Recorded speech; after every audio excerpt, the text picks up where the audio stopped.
Infosec and CyberWork hacks are here to help you pass the CCNA exam. So for today's hack, Wilfredo Lance, Infosec's bootcamp instructor in charge of Cisco's CCNA certification, walks us through 4 sample CCNA questions. He brings them up on the screen and he walks through each of the answers and discounts the wrong ones with explanations and reasons for doing so, which allows you to reach the right answer in a logical and stress-free way. It was really mind-blowing. I really enjoyed watching it. And the only way you're going to see it is by staying right here for this CyberWork hack.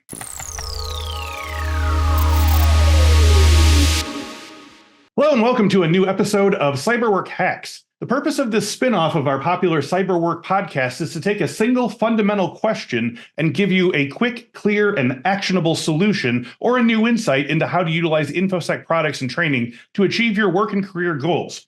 My guest today, Wilfredo Lance, is an Infosec instructor, and he is the go-to person for Infosec study materials for the foundational Cisco certification, which is the Cisco Certified Network Associate, or CCNA. So for today's CyberWork hack, Wilfredo has brought some practice questions, and these are similar to the type that you would find on the CCNA, and we're going to break them down together in order to hopefully give you some tips for making the most informed answer every time you make an answer. So thank you for joining me today, Wilfredo. Oh, absolutely. Thank you. My pleasure to be here. My pleasure to have you. So Wilfredo, for people who are just thinking about taking the CCNA for the first time, can you break down the different types of exam questions on the CCNA? Is this a hands-on exam, a multiple choice, or is it somewhere in between?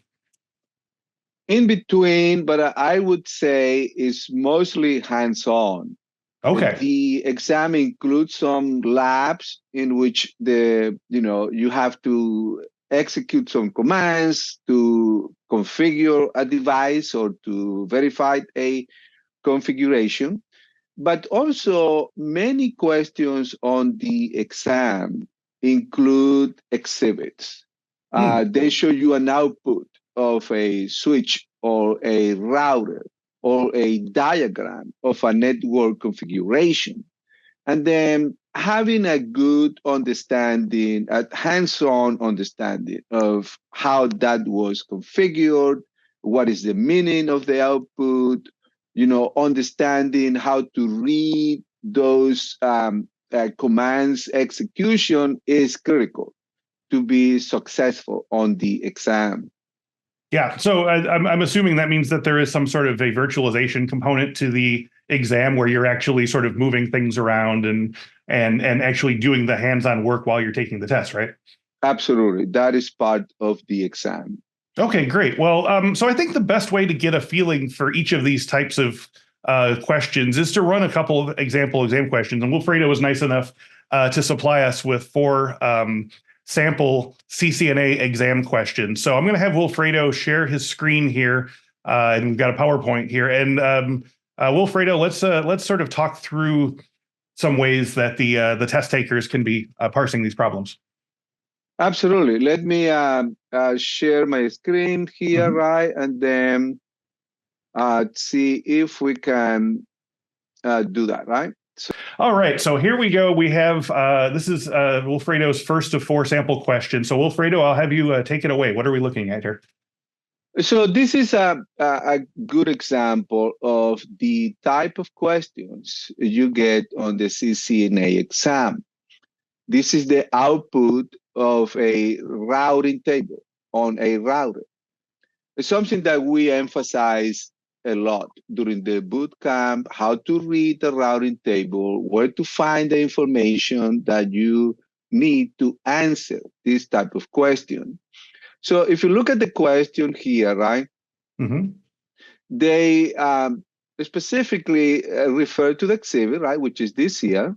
And then they're saying that a packet is being sent across router 1. So router 1, this is the exhibit for the routing table of router 1. And the packet is being sent to this host with this IP address. That is a very important piece of information here. So they're saying this packet is being sent to this address. And the question is, to which destination does the router send the packet? So all that information is here. It's our job to know how to read this routing table, right? Yes. to find that the correct answer. So the first approach you want to do here is to see where, if the packet is going to this address, on which route here on this routing table we can find that address. What is the best match?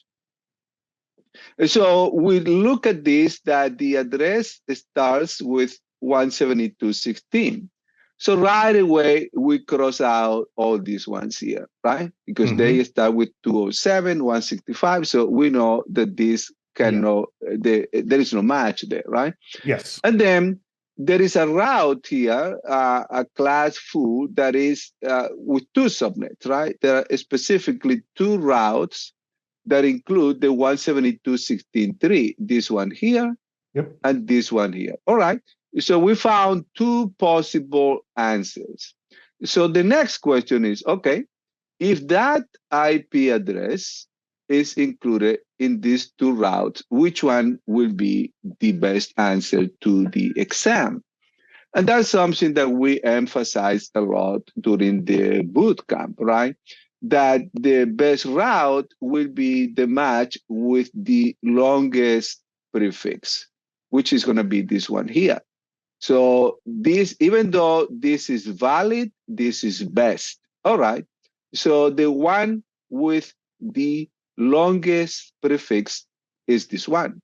So when we look at that route, then we look at that line here and we see that the packet will be sent via 207, 165, 200, 254. And the exit interface to send the packet will be serial 001. All right, now that we know exactly what is the best match, we come down here. And we see that this one here is the same as this here. But be careful, because the exit interface does not match. So we know this is not the answer. So we go to the next one. This has a 246 here. We know we're looking for a 254. No, the answer. Next one, 250. Again, we're looking for a 254. It's not the answer. And then D over here says that it will be sent via 207, 165, 200, 254, right? With this serial 001 as the exit interface. So we got the right answer. And we know, which is very important, why the other ones are wrong.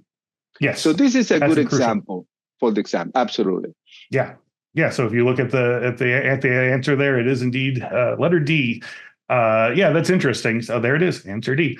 Very good. That's incredibly helpful, and that's exactly what I know people are going to be very interested in finding out is how to narrow these things down, because there are a couple that look very similar there, and so that's a very good distinction. So okay, so we've definitely got the memo on that one. Can you, Wilfredo? Can you jump to the next question here? Let's. So the next one, again, a lot of these questions have exhibits like this one here, right? It tells you that they show you an access list that is being applied to the VTY lines on a router, right? Or switch. And then they tell you that PC1 using this address, which is the one here, right? Yes. Is denied, very important, telnet access. And they want to deny that. So that part they want it. However, right, they are saying that PC2 with 10.2.2 is also being denied. It seems that they want to fix that. Gotcha. So they want to deny this IP, but they want to allow this. And this is a classic on Cisco, right? They tell you why is this being denied, and there is no other information there, right? And we approach this with the same understanding, right, that we have of how access lists work, right? And the bottom line here, right, to be able to answer this question is to understand that an access list must have at least one permit statement, because if the access list does not have at least one permit statement, it will explicitly deny an IP address like this one here, and it will implicitly deny everything else. Right. Okay. So that's the problem here. You see, Interesting. whatever is not explicitly allowed, explicitly permitted, will be implicitly denied.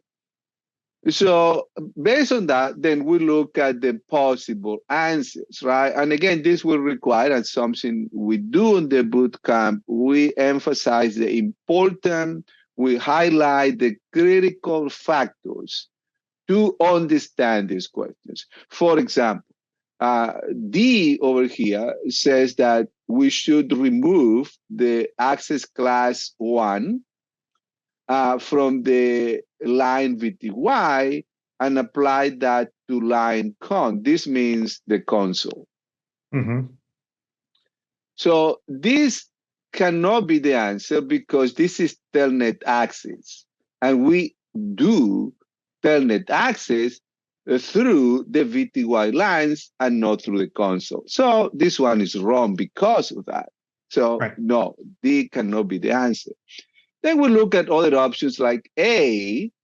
A says to remove access class 1 in, that in means in the inbound direction, right?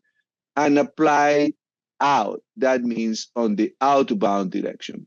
Where that cannot be the answer, because they're talking about access, and access means inbound, right? Yes. Access is inbound, so outbound, no, that cannot be the answer. Right. Then they go and say, okay, how about B? B says that to use the IP access group command and no access class command. You see, this is a legit command. I mean, it's all good, but that command is used to apply an access list on a physical interface or sub-interface. It cannot be used on a telnet line, on a VTY line like this one here. Okay. So based on our understanding, this will not work either. Then we now go to C. C says, add this command, access list 1 permit any. And you see, this does not include the specific IP address they are mentioning here. Yes. But when you do this, that will be a second command here that the router is going to use. And if the IP address is 10.1.1.1, it's going to be denied here. Yep. If it's different, and this is different, then it's going to be permitted by this. Okay. Yeah, so you're basically giving permission to everything except 10.1.1.1 at that point. Absolutely. Okay. One thing we tell people, students here is there are many different ways to solve the problem. Don't think about those. Just the choices given. Work with the choices given. And the best answer here will be C. Okay. Fabulous. Oh yeah, that's great. Yeah, and that also really gives you a good insight into how, practically speaking, you would do this in a real world scenario. So that's excellent. All Absolutely. Right. So let's move on to question 3 here. So for this one, the answer is C there, right? Yes. You got it right. Okay, here we go. Number 3. So the next one is also an exhibit. Again, most questions on the CCNA exam are going to be exhibits of a diagram or an output, right? On this one, they show you a network diagram with 2 routers that are directly connected, right? And they show you the interfaces being used, right, for that connection. And they tell you the output of the running configuration for router 1 and the output of the running configuration for router 2. And they're saying, look, these 2 routers, right, cannot become neighbors, right? You need to find, right, the problem here, which configuration is preventing the OSPF neighbor relationship. see. from being established between these two routers. Bottom line is these routers should be OSPF neighbors, but they are not. And they're saying, look at this here, look at this here, and given these options, what is the reason these routers are not OSPF neighbors, right? And again, we emphasize all these details. We go line by line in the boot camp how to read these configurations and what the requirements are for routers to become neighbors. And we do actual labs troubleshooting to find out when they are not neighbors, what the problem may be. So in this case, right, we use that knowledge from the boot camp to address this type of question. On this one, we can go from the bottom up, right? And this says that router 1 has an incorrect network command for interface gigabit 10. All right. So we're talking router 1 over here. Yep. And we see the network command, which is this one over here, right? It says 192.168.0.1 with that mask on area 0. Then we look at the IP address, right, on that interface, and we see that this is all right. This command here is compatible with the IP address configured on that interface. So this is not a problem.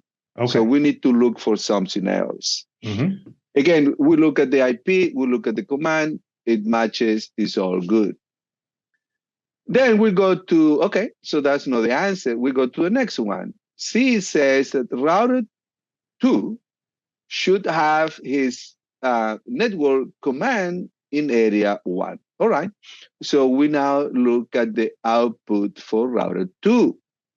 On router 2, we look at the network command, and it says that the network command, this network is on area 0, not 1. Actually, for them to become neighbors, they must both be on area 0 because this is on area 0, so this cannot be the answer.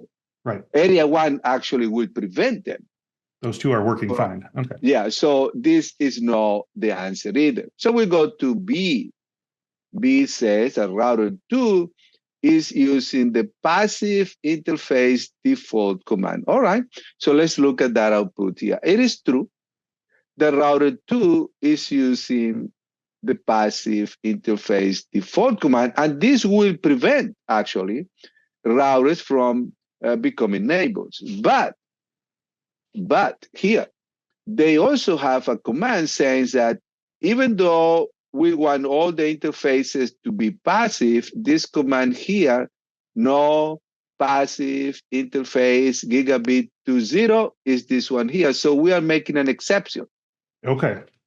For the passive interface for gigabit 00, bottom line for gigabit to 0.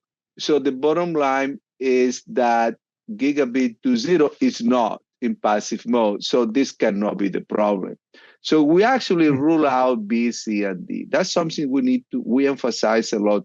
Know why those are wrong answers. There you go. And then we go to A, and A says that router 1 interface gigabit 10 has a larger MTU size. All right, so let's take a look at this then, right? Why A may be the correct answer.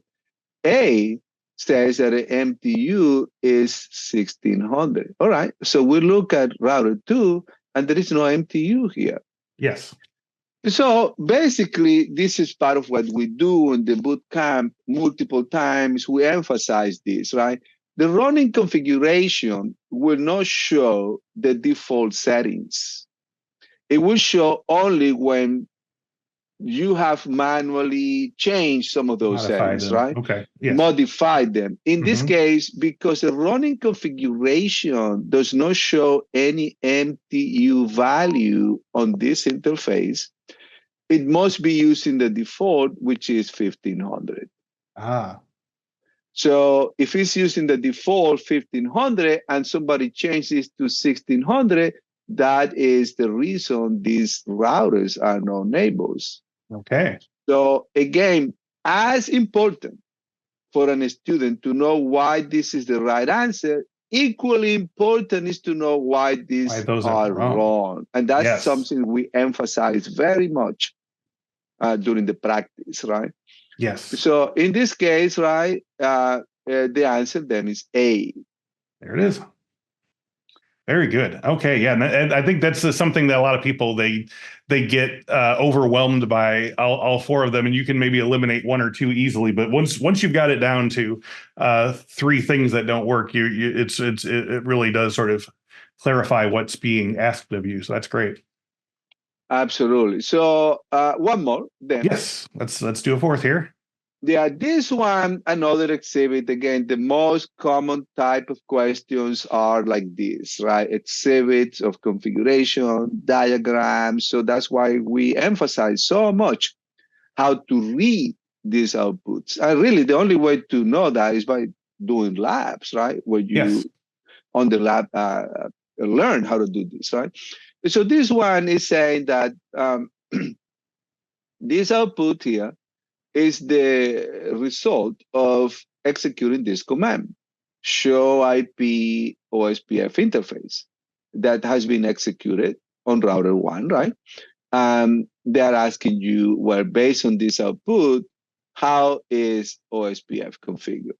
So again, this was executed on an interface, and they're saying what is correct here based on that, right?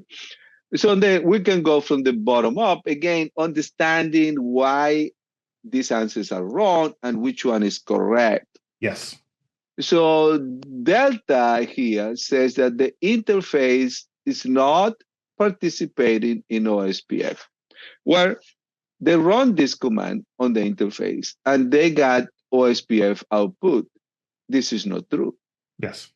Because if the interface is not participating in OSPF, you shouldn't get anything, all blank. Right. But you got OSPF output here, so Delta is not the right answer. Then C says that a point-to-point network type is configured. Well, again, based on our understanding, what we do during the boot camp, we will know that if the network is point-to-point, there is no designated router or backup designated router in a point-to-point network.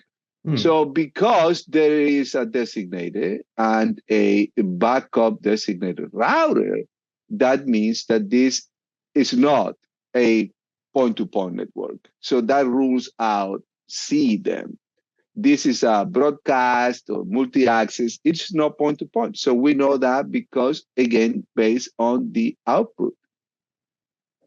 Then B says that there are 6 OSPF neighbors on this interface. Well, that's something that we can verify on the output. And the output says that the neighbor count is 3. You see that? Not 6. So that rules out B then, right? There are 3 neighbors, not 6.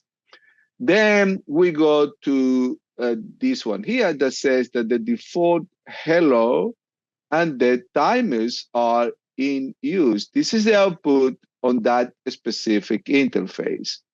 And it's saying that the hello timer is 10 and the dead timer is 40. Something that we verify many times during the bootcamp week running these commands, that these are the default values. So based on that output, then A, it will be the correct answer. Again, because we practice, we run the commands, this may be a little confusing the first time you go to see these questions, but after a few days, you will be good. Can I ask about answer B there? There's 6 OSPF neighbors on this interface, and I noticed that it says neighbor count is 3, but also that adjacent neighbor count is 3.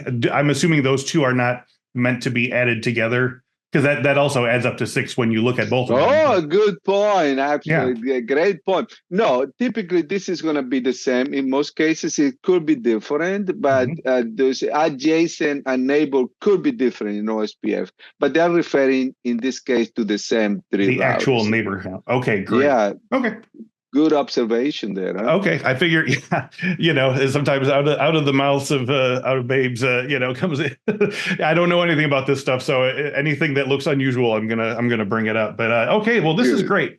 So I'm gonna stop the share here, and I have a couple last questions for you. So, Wilfredo, Infosec CCNA bootcamp ends with a practice exam before the exam. Is that correct? Can you tell us how that works and whether this practice exam helps you to retain knowledge better than once it's the moment of truth to take the actual exam? It is very important. It is critical that the students do the practice exams not once, but multiple times is needed, if needed. Because with the practice exam, you see, having a good understanding of the CCNA content is very important. But developing testing skills, knowing how to read between the lines, ruling out wrong answers, that is what you learn with the Infosec practice exam. And I will tell people never go to the CCNA, the actual real exam, without doing the practice exam multiple times. It will help you tremendously at the time you take the actual exam. Yeah. And I think also, I mean, not just learning how to deduce answers, but also to completely understand how the exam is structured, right? Like if it's never going to be more than one answer, then you'll know that by taking practice exams. If it's sometimes more than one answer is possible, like sometimes you can get really tripped up by just not knowing a nuance that's in the test, but that if you've not seen it for the first time, you could get dinged for something that's not even your fault. Yeah, absolutely. Yeah, absolutely. Yeah. So, all right, this has been great. So as we wrap up this episode, Wilfredo, what's your best piece of advice for the day when you're going to take the CCNA exam? So the day you're going to take the exam, you must have been, doing multiple labs and practice questions. So one of the things that you are going to get is confidence, right? You are going to feel confident. So just relax, feel confident that you can do that thing, right? That you can get that exam, get your certification. And during the exam, it always happens that you may get 1 or 2 questions on a topic that you have no idea.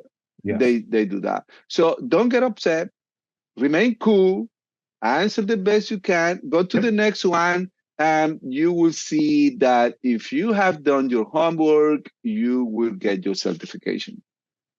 Speaking to ones that you know nothing about, is there any weight or preference answering based on your best guess versus not answering at all? Is there any benefit to not answering if you don't know?